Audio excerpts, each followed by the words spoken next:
Ticket দেন, কই যাইবা? ক সিলেট যাবো, টাকা দেও 500, নেন 500, দেন টিকেট। টাকা 500 দিয়া টিকেট একটা লইছে। টিকেটটা লইয়া স্টেশনের এক জায়গায় সুন্দর করে বইয়া ঠ্যাংটার উপরে ঠ্যাংটা তুললা, এক ঠ্যাঙ্গের উপর আরেক ঠ্যাং তুললা, বেড়া বইবে ঠ্যাং তুললে গেছে। আর মনে মনে করি বেড়া চিনছিস না, কারা তো করছস, লম্বা গাড়ি, আজকে বেড়া টিভি ছিলবে, জন্মের শিক্ষা দিয়া ছেড়ে দেবে, বেড়া চিনছিস না, কারা তো করছস, ঠ্যাং তুললা আর ক বেড়াও চিনছিস না, গাড়ি রে ক আয়ালো তো খালি আমার কাছে আয়ালো বেড়া সিগনালই দে, বেড়া সিংহ গাড়ি রে ঠগাইব। দরবারে তৌফিক ভিক্ষা চাই, আল্লাহ পাক যেন জরুরি কিছু কথার ফাইসালা করে দেন। সবাই বলেন আল্লাহুম্মা আমিন। এর পূর্বে মুকদ্দমা হিসাবে ছোট করে একটু আপনাদের কাছে জানতে চাই, আল্লাহ তাআলা যে আমাদেরকে ঈমানদার হিসাবে কবুল করেছেন, মুসলমান হিসাবে কবুল করেছেন, এতে আমরা খুশি না বেজার? সবাই খুশি? আলহামদুলিল্লাহ। ঈমানদার হতে পারাটা এটা বিশাল একটা নিয়ামত। ইচ্ছা করলেই ঈমানদার হওয়া যায় না। আল্লাহ যদি দয়া কইরা কাউকে ঈমানদার না বানায়, আপনারা প্রথম থেকেই আমার কথাগুলি একটু মনোযোগ দিয়ে শোনার চেষ্টা করবেন।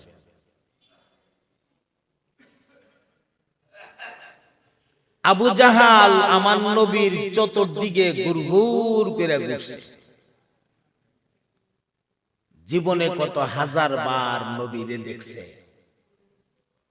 রাসূলের কত মুজিজা আবু জাহাল দেখছে, কিন্তু কিসমতে হিদায়াত নাই, কালিমা পড়তে পারে নাই, ইসলাম গ্রহণ করতে পারে নাই, ঈমানকে কবুল করতে পারে নাই। ঠিক কি না?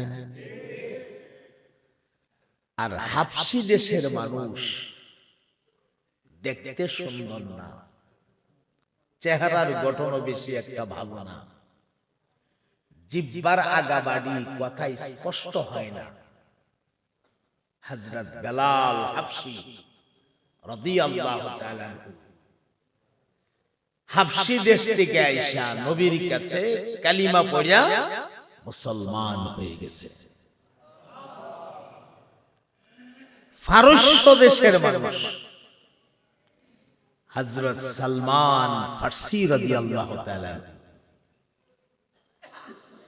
যেই মানুষটা ফারস্য দেশ থেকে আমার নবী পর্যন্ত আসতে আসতে জওয়ান মানুষটা বড় হইছে, 11টা মালিক পরিবর্তন কইরা, মালিকদের গোলাম হয়ে 11টা মালিক পরিবর্তন কইরা নবী পর্যন্ত আসছে। বয়স হয়ে গেছে 120 বছর। 120 বছর বয়সে আমার নবী পাকের হাতে ধইরা কালিমা পড়ে মুসলমান হয়ে গেছে। হযরত সালমান ফারসি ইসলাম ধর্ম গ্রহণ করার সময় ওনার বয়স ছিল 120, আর যখন তিনি ইন্তেকাল করেন, মৃত্যুবরণ করেন, তখন ওনার বয়স ছিল 360 বছর। আল্লাহ একটা বিশেষ ঘটনারে কেন্দ্র কইরা 120-এর দ্বিগুণ 240, ঠিক কিনা? রানিং আছে 120, আরো 2 গুণ বাড়াইলে 240। একটা বিশেষ ঘটনারে কেন্দ্র কইরা আল্লাহ নিজে সালমান ফারসির বয়সটাকে 240 বাড়ায়া সালমানের হায়াতটা বানায়া দিলেন 360 বছর। কি সেই ঘটনা? এদিকে আজকে নিয়ে যাওয়ার মতো আমার এরাদা নাই। আমার সামনে অন্য একটা বিষয় নিয়ে কথা বলার এরাদা করেছি, সে বিষয়টা নিয়ে বলবো কথা ইনশাআল্লাহ। তো যেই জিনিসটা বলা উদ্দেশ্য, এত দূরের মানুষটা আইসা নবীরে চিনলো, কালিমা পড়লো, মুসলমান হইল, আর নবীর কাছে ঘুরছে, কত মুজিজা দেখছে, অসংখ্য মুজিজা। এর মধ্যে একটা মুজিজা আপনাদেরকে শোনাই। আবু জাহেল একদিন আমার নবীর কাছে আসছে, তো এর পকেটের মধ্যে একটা স্বর্ণের পুতুল থাকতো সবসময়, এরকম ছোট্ট একটা স্বর্ণের পুতুল। এই পুতুলটারে সে পূজা করত। নাউজুবিল্লাহ বলে, এটা পকেটে। তো নবীর দরবারে আইসা পকেটে হাত দিয়ে এভাবে মুঠ কইরা স্বর্ণের পুতুলটা বাহির করছে। বাহির করে রাসূলকে দেখায়া, মুহাম্মদ সাল্লাল্লাহু আলাইহি সাল্লাম, তুমি বলো তো আমার মুষ্টির ভেতরে কি আছে? যদি বলতে পারো এখন আমি কালিমা পড়া বলবো। যাও, এক কথাই কথা খালি কালিমা পড়া, এটা হ্যাঁ দুকা। এত উদ্দেশ্য কালিমা পড়া না, এর উদ্দেশ্য নবীরে আটকা। কথা কয় না, এর উদ্দেশ্য কালিমা পড়া, এত উদ্দেশ্য নবীরে আটকাইতো। বলো মুষ্টির ভেতরে কি আছে? আচ্ছা কোন তো, এটা একটা পাগলামি না? আমি যদি এখন পকেটের ভেতরে হাত দিয়া হাতটা বাহির করে বলেন তো আমার মুষ্টির ভিতরে কি আছে, এটা পাগলামি ছাড়া কিচ্ছু। বলছেন কি আছে, বলতে হলে কালিমা পড়ে বলো। কি বাটফার, হে কালিমা পড়া উদ্দেশ্য না, উদ্দেশ্য নবীরে আটকা।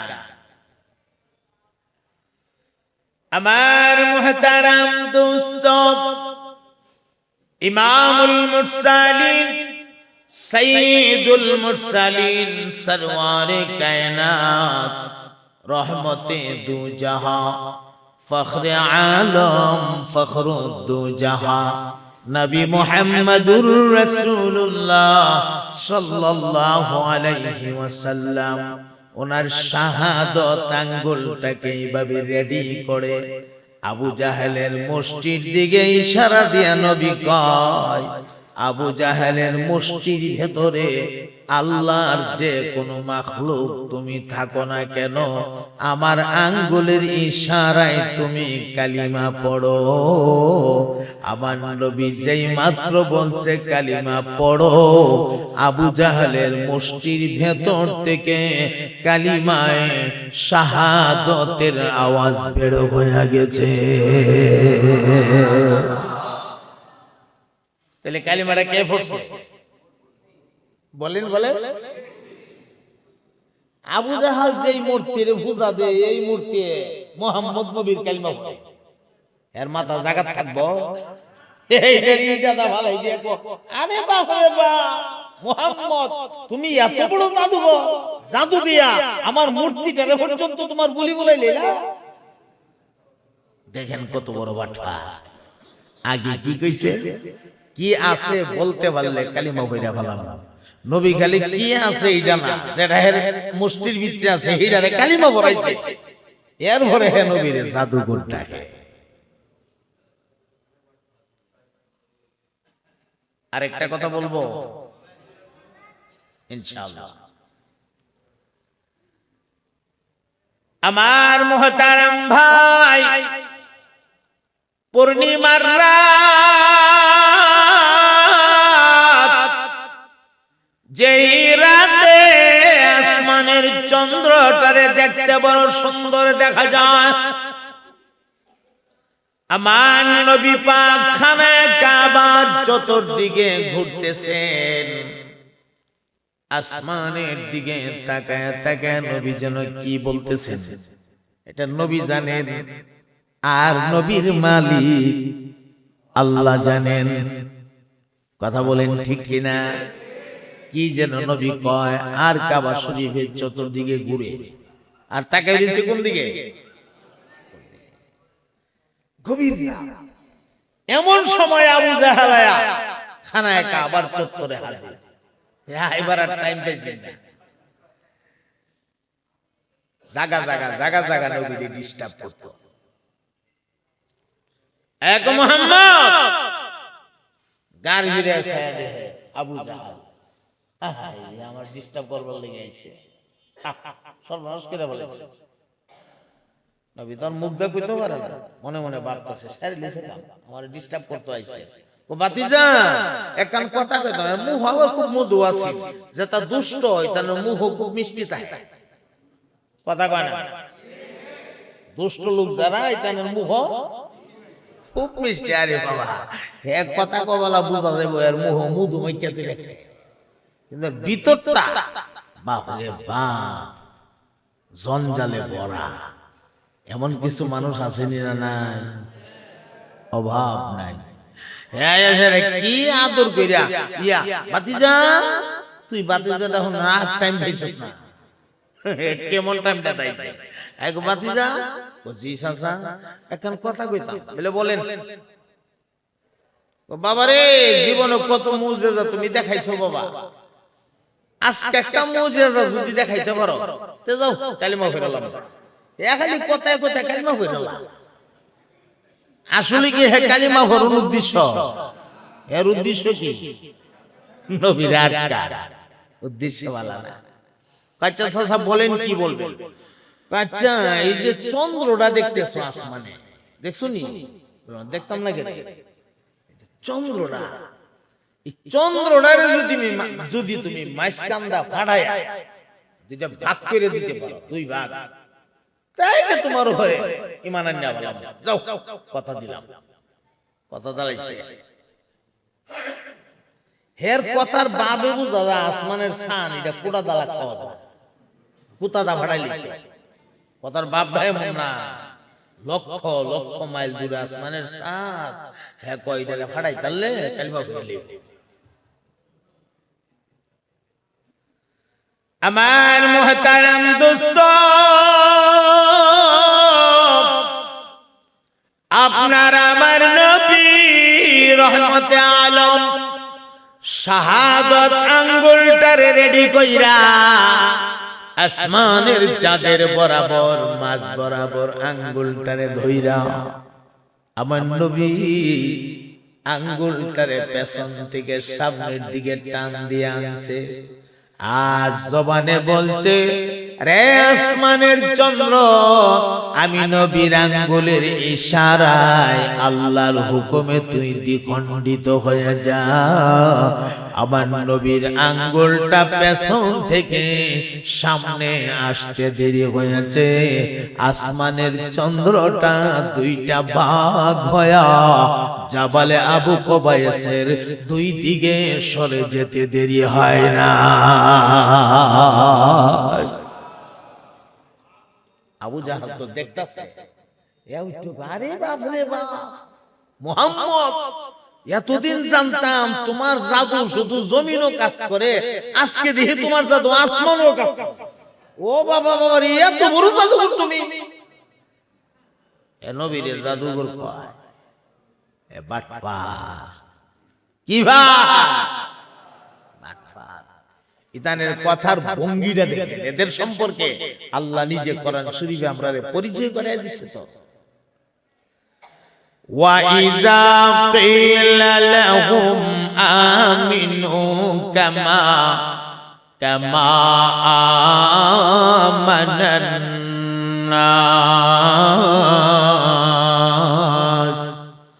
قَالُوا أَنُؤْمِنُ كَمَا آمَنَ السُّفَهَاءُ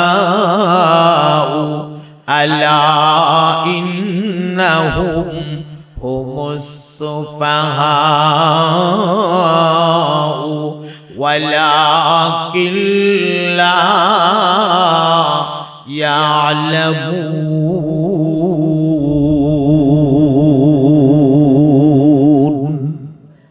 এদেরকে যখন বলা হইতো আমিনু কামা আমানান নাস, ঈমান আনো যেমনি ভাবে মানুষেরা ঈমান আনছে, অর্থাৎ সাহাবায়ে কেরাম আজমাইনরা যেভাবে ঈমান আনছে এভাবে তোমরাও ঈমান আনো। তখন এরা কি কইতো জানেন?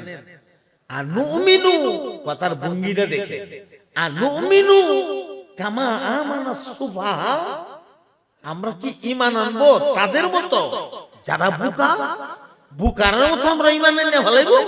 মুহাম্মদ বলবো কালিমা পড়ো আর আমরা পড়ে ফেলাবো, এত সোজা? হ্যাঁ, বেহারা বুকা দিকানে কালিমা পড়ে ফেলাইছে, আমরা কি এত বুকা টুকা নাকি? হ্যাঁ, এরা বুকা না, আমরা কি এত বুকা? আল্লাহ তাআলা ইন্নাহুম হুমুস সুফাহা, খবরদার যারা আমার হাবিবের সাহাবীরা রে বোকা কয়, আমি আল্লাহ জানায়া দিলাম আমার বন্ধুর সাহাবীরা বোকা না। যারা আমার বন্ধুর সাহাবীরা রে বোকা কয়, আমি আল্লাহ জানায়া দিলাম ওরা নিজেরা বোকা। ওরা কি নিজেরা বোকা, আর এরা যে বোকা এই কথাটাও এরা জানে না। এদের আরেকটা উক্তি আপনাদেরকে শোনাই। ইউখাদিউনা আল্লাহ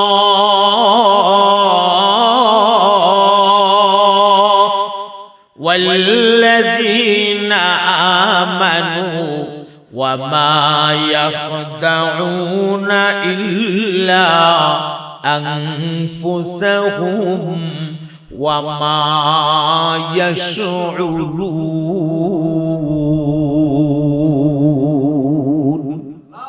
এরা কয় আমরা ঈমান না আইনা আল্লাহরে ঠগাই দিছি। কথাটা মনে বুঝছেন না? আমরা ঈমান না আইনা আল্লাহরে ঠগাই দিছি, আল্লাহরে বলে ঠগাই দিছে। কি পরিমাণ গাদা হইলে এমন কথা বলতে পারে? কারে ঠগাই দিছে কয়? আল্লাহরে ঠগাই দিছি। শুধু আল্লাহরে ঠগাইছি না তো, শুধু আল্লাহরে ঠগাইলে ফুসবো। ওয়াল্লাযীনা আমানু, যারা আল্লাহর উপরে ঈমান আনছে হেরাও ঠগাই দিছি। আল্লাহ কো ওয়া মা ইয়াখদাউনা ইল্লা আনফুসাহুম, আমি আল্লাহও ঠগি নাই, ঈমানদাররাও ঠগে নাই, বরং ওরা নিজেরা নিজেদেরকে ঠগা দিছে, নিজে নিজে ঠকা খাইছে। আর ঠকাটা যে খাইছে ওয়া হুম লা ইয়াশউরুন, এই জিনিসটাও তারা বুঝে না। এটার সহজ কথা হইল বুঝে না যে এই কথাটাও বুঝে না, বুঝে না যে এটাও বুঝে না। কিছু বেকুব আছে দেখবেন সমাজ, কথাবার্তা কথা কো বেহুবের মতো কয়েছে, আমি কি কথাটা খারাপ কইছি? অথচ হে যে কথাটা কইছে এটা কোন কথার ধারে কাছে হয় যে হে মনে করতেছে খুব গুরুত্বপূর্ণ কথাটা কইছে, বুঝে না যে এটাও বুঝে না। এটার একটা উদাহরণ আপনাদেরকে শুনাই। আরে বাবা রে, রসগোল্লা রে কেটা আনছে? রসগোল্লা লইছে। আপনাদের পাশে রেল স্টেশন কোথায়? টঙ্গী। এক বেচারা বাটপার, বুঝেননি কথা আপনারা? আমি খুব তাড়াহুড়া কিন্তু করতে পারি না, আর ওয়াজে তাড়াহুড়া করাটা ঠিক না। কষ্ট করে আসছেন, বসছেন, দুইটা কথা বুঝতে হবে, বাড়ি পর্যন্ত নিতে হবে, তবেই এই কথাগুলি কাজে লাগবে। আর এই কষ্ট করাটা কাজে লাগবে, ঠিক কিনা? একটু মন দিয়ে শুনবেন। এক বেচারা বাটপার, সাংঘাতিক বাটপার, ধোঁকাবাজ, মানুষের ধোঁকা দেয়। হে একদিন চিন্তা করতেছে, এত মানুষের ধোঁকা দিলাম জীবনে, যার কোনো হিসাব আমার কাছে নাই। কত ধোঁকা, কত মানুষকে দিলাম।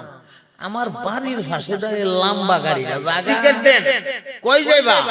ক সিলেট যাবো, টাকা দেও 500, নেন 500, দেন টিকেট। টাকা 500 দিয়া টিকেট একটা লইছে।